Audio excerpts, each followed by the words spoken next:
What's up, JEFusion fans? This is Philip and welcome back to another video. So, this time, let's talk about the very first episode of Kakusei Hunter Omegahorn!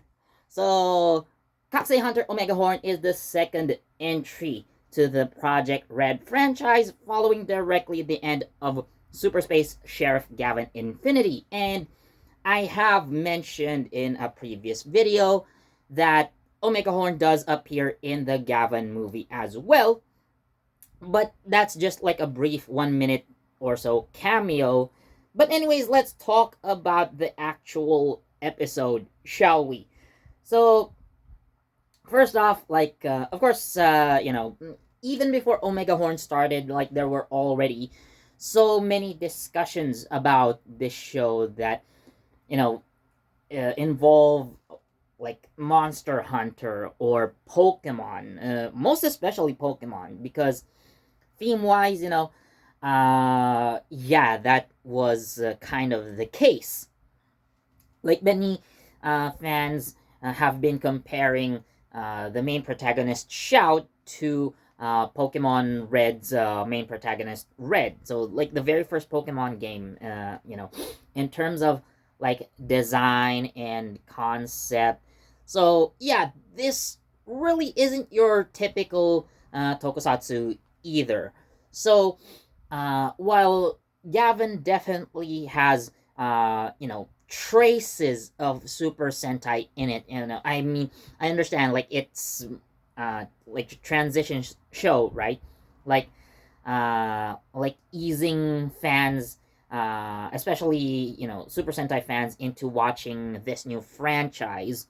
Although I would say, Omega Horn still has um, some traces of Super Sentai in it, but definitely less obvious than Gavin Infinity.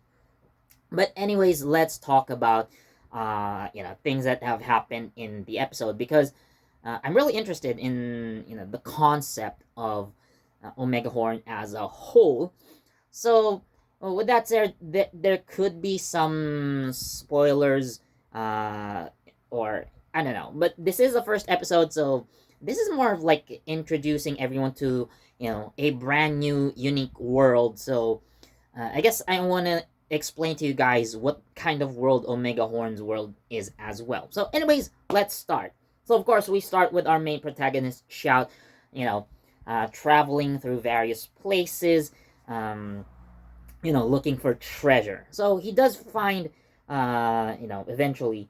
So one of the Igor gears. So the Igor gear that he finds first was named Dokukaku, and like all of the horned beasts in Omega Horn, they also have their functions and purposes, which I will actually get into later. I did forget that before Shout, for before Shout scene. So there was actually an exposition, like where this all began. So here's my expert narration of the intro. So listen carefully. In the ancient past, great horned beasts ruled the world. Each of them, fueled by their ego, fought each other to determine who is the strongest. And on top of them was Enkak. He proved himself to be the most powerful of the horned beasts and came to be known as their king. However, there was also another beast called Zetsu Enkaku who wanted to challenge Enkaku for his power. While Enkaku gathered faithful servants and loyal beasts, Zetsu Enkaku made the same thing, and he challenged Enkaku for power. However, the fight dragged on for quite long, and damage was all over the place. So Enkaku roars to the heavens as if he was praying for something. And as if his prayers were answered, lightning struck all of the horned beasts, encasing them into gore years. And long forgotten they have become. In the modern day, people who found the Gorgiers used their power to fight each other and determine who is the strongest. These people came to be known as hunters, and they fight each other to determine the strongest hunter who might one day rule the world. How's that for my narration? But anyways, so after that, yeah, we see again we see Shout. So he's scouring, far and wide to search for treasure. So yeah, like he wants to be the very best, like no one ever was. But yeah, his goal was to look for treasure. But one thing that is interesting about his treasure hunting, so Shout has actually like a piece of stone with some sort of inscription in it, and on that inscription, so they have their own like original text, but as Shout explains it to the audience, he reads it as Omega. And there's a print of a monster that very much looks like Enkaku. So, you know, again, Shout was looking for that. So, he eventually finds Dokukaku, as I've mentioned earlier, and some like pieces of what supposedly, came from like that very ancient time. So, after that, Shout moves, or we follow Shout going through a town, and he seems to find some sort of antique shop, and asks the owner if he could appraise all the stuff that so Shout asks the owner if he could appraise the stuff that he had found, and well, he does it, but the the price just comes out to like 7,650. I don't know what would be the equivalent of yen. So basically, all this antique or maybe even ancient artifact stuff only got him like really really cheap. But Shout takes the money anyways. So what's interesting about this owner of the antique shop, so he is played by Papaya Suzuki. So to those who might not remember, so Papaya Suzuki actually appeared as Kamen Rider Zonjis in the Overquarter film, Kamen Rider Geo Overquarter. So he was Kamen Rider Zonjis. But Papaya Suzuki was also known as a choreographer, especially for Super Sentai, and he made choreography for like I don't know, like Kyoryuger for one. So he made the dance steps for that, and I also believe like he did Q Ranger as well, just to name a couple of shows that he did choreography for. So yes, he's back into Toei Tokusatsu at least. So his name is Anti, by the way. So I don't know if he willingly, I don't know, like cheaped out on, he like I don't know if he scammed Shout for that cheap, but I don't know. Who knows? He is kind of like I don't know if he's going to come back in some sort of way. He could also prove himself to become like a hunter eventually, but as of episode 1, so we do see him as like this antique shop owner. And anyways, following that, so we also skip into like a different part of town, and there's this guy who is causing trouble, and he is the hunter who uses the horn beast Sakaku. Now, Sakaku is a monster that has like a ball and chain type weapon, and this hunter also uses a ball and chain as a weapon. So he causes trouble, to the townsfolk, and one of the major characters in the show, Giriko, shows up to challenge him. So, as I guess I have mentioned before, so Giriko is like the hunter who controls Zankaku. So this shark type horned beast, and as I mentioned before, so Giriko has like a great sword on her back. So again, she uses it to fight basically. So this is an interesting scene in the show because they start their battle. So both Giriko and this guy, I forgot his name though, sorry. Uh, so they have their own versions of like the megaphones basically. So they use it to summon their beasts, but this is the interesting that happens. Rather than actually summoning the beasts, having the beasts fight each other, what they did was they say hyoi. So hyoi means like possession. So they summon the beasts, but rather than having the beasts themselves come out, so they rather fuse into the owners or the hunters. And what happens is like this thug, right? So his ball and chain, or rather the steel ball becomes larger. So it turns into his weapon, or like it powers up his weapon. Giriko, on the other hand, so I actually thought before like the show started, right? So we do see like the great sword on her back, and it does have like like the fish tail on the pommel, and like shark teeth, what looks like shark teeth, like are all around the edge of her sword like this, right?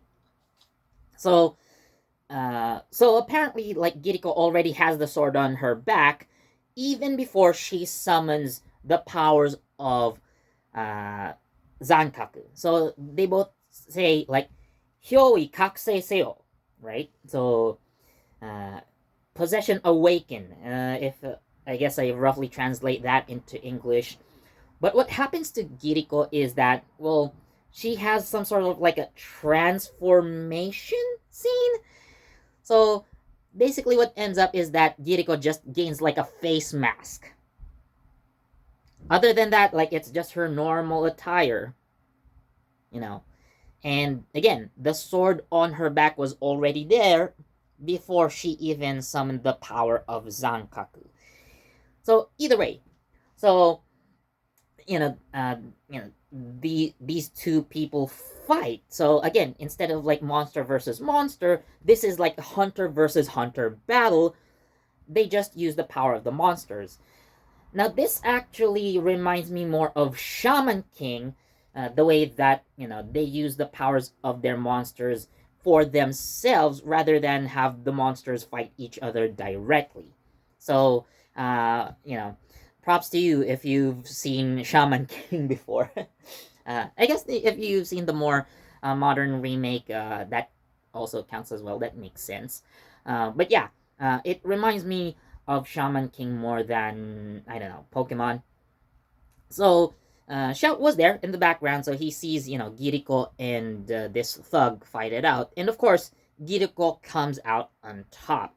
So what happens is, so after Giriko wins, so the Igor gear just pops off of her enemy's megaphone and goes into her hand. So like basically you win, you automatically gain your opponent's Igor gear. So you now become the master of the monster that you have just defeated. So again, they're already inside the Igor gears. So this is interesting because again, in comparison to Pokemon, you do not necessarily, actually, you cannot capture your opponent's Pokemon. Like in a trainer versus trainer battle. But in Omegahorn, so you just get it automatically.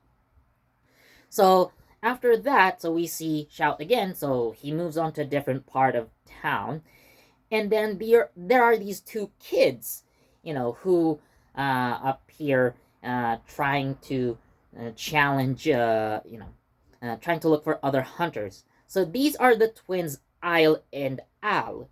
So I have mentioned earlier, maybe in a different video, I believe I did. So Isle and Al are twins. So Isle is actually the older twin sister, and Al is the younger twin brother. So Isle is actually the feisty sister, and Al is the more cautious younger brother. So again, they are both the hunters who control the beast Gokaku, which again looks like a blue bulldog. So uh, they so at this point, by the way, so you know what? I actually forgot to mention. So at this point, in the show, like Shout already has Enkaku. So let's talk about that, shall we? I forgot. So eventually, like I've said earlier, so Shout basically was treasure hunting earlier, and he did find like ruins, and he found where Enkaku is. So he found the special megaphone and the Enkaku Egor gear. So Enkaku appears to shout and basically like forms a contract with him, even though Shout wasn't really interested. So because you found me, let's form a contract. You are now Captain Omegahorn. So apparently, Shout, even though Shout transforms, he actually isn't called Omegahorn yet, or Captain Omegahorn. It was after meeting Enkaku, and it was Enkaku who gave them the name Captain Omegahorn. So, going back to like the ancient times sequence, so apparently Enkaku also had like a master who used that megaphone. So this is just a theory, but uh, the one who the people or the individuals who control Enkak, they could be called Captain Omegahorn. So maybe Enkaku's old partner was the first Omegahorn, we could say. But his face wasn't shown, so he was just like dressed in robes and he had a hood on. So who knows? Theory though, he could be Shout's ancestor. Who knows? That could be like an interesting twist. But Enkaku does like see like a strong ego inside Shout. Like you seem like you're fit to be a king, so like I choose you.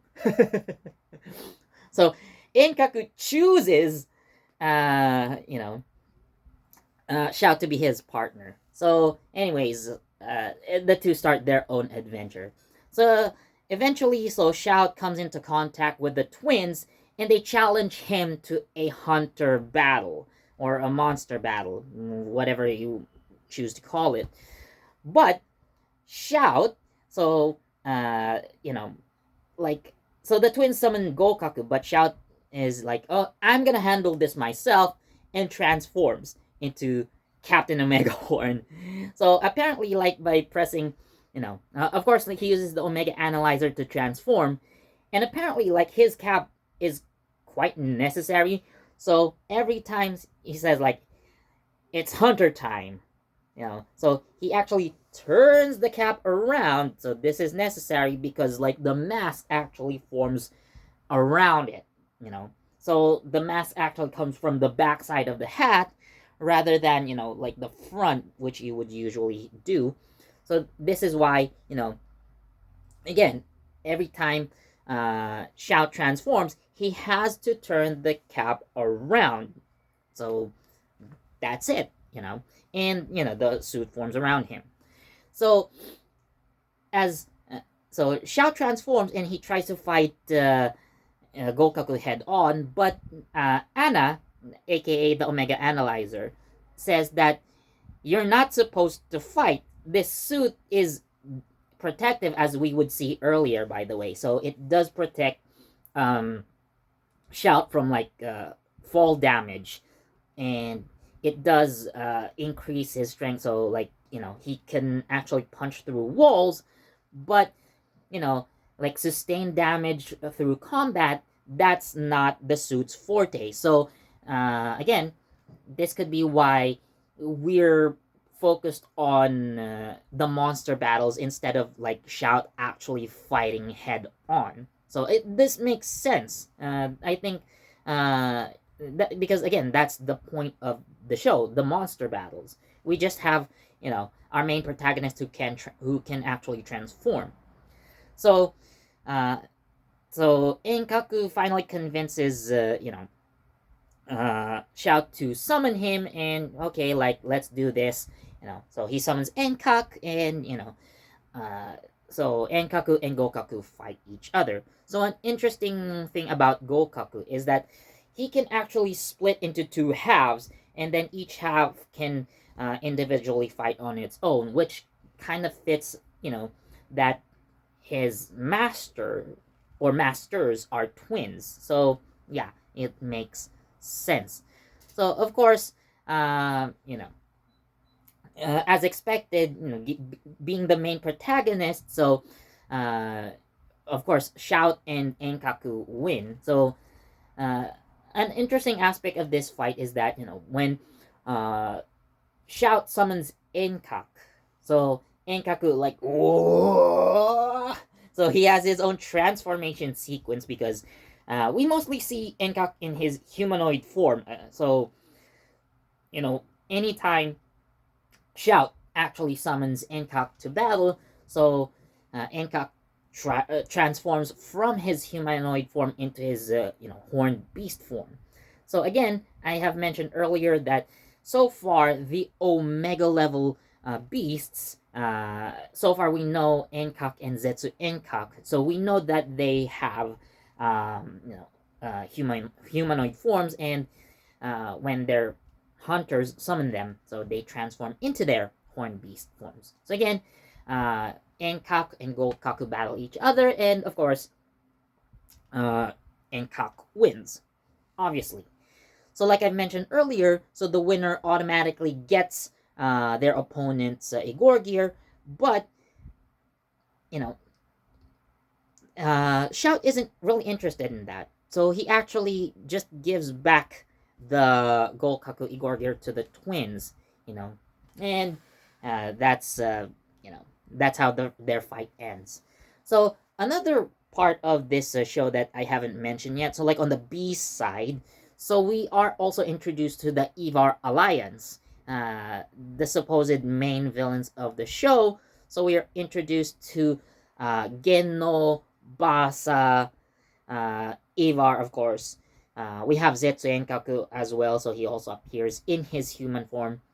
And Reiji. Yes, supposedly the same Reiji that was in Space Sheriff Gavin. But, you know, we see him with like a darker personality, and, he has his own suit that kind of mirrors uh, Death Gavin for some reason. Now, like a more simplified version, but like there are some traces of it, I guess. So they are introduced as well, and yeah. So Basa shows Ivar that they have also collected like several Igor gears along the way. So that's what they're doing. So what Ivar's goal is to like gather all of the strong people and create a society of the strong. Basically, he's might makes right person, if that's the most accurate way I can describe him. And yeah, he's also charismatic enough to the point that he has like many followers. So the question is, at this point, like, how did Neji end up in this group? So, I could have like my theories for that, but I'll talk about it in a different video. So stay tuned. So, there's that as well. So of course we also get our introduction to the supposed villains of the show.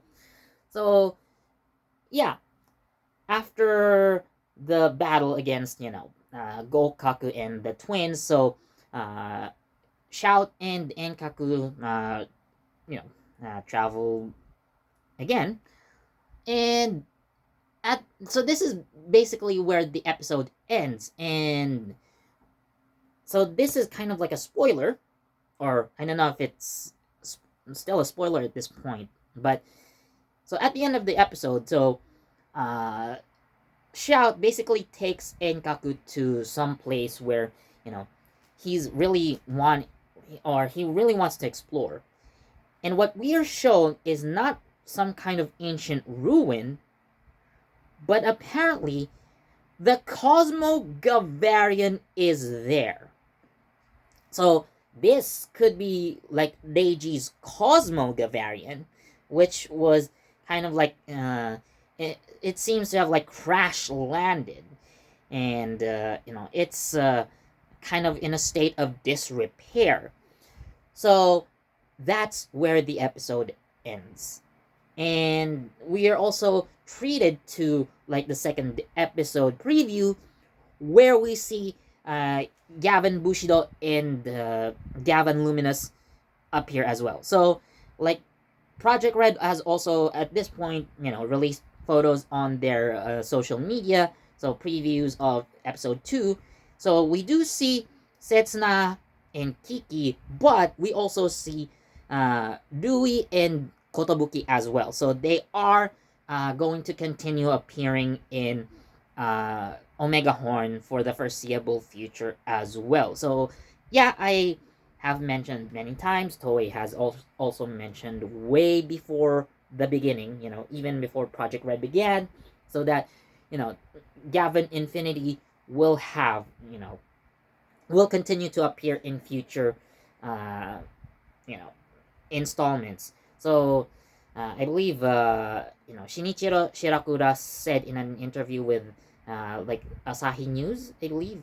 So, he did mention that he is trying to create a universe similar to the MCU or DCEU, where like the characters, the heroes are more interconnected and involved with each other, as opposed to, like most of the Kamen Rider and Super Sentai shows that we've been seeing, where, they're basically standalone universes that just happen to have like team ups once, so that's the only interaction that most of the writers or sentais had. But again, that mention is what makes Project Red, I guess, different from its predecessors.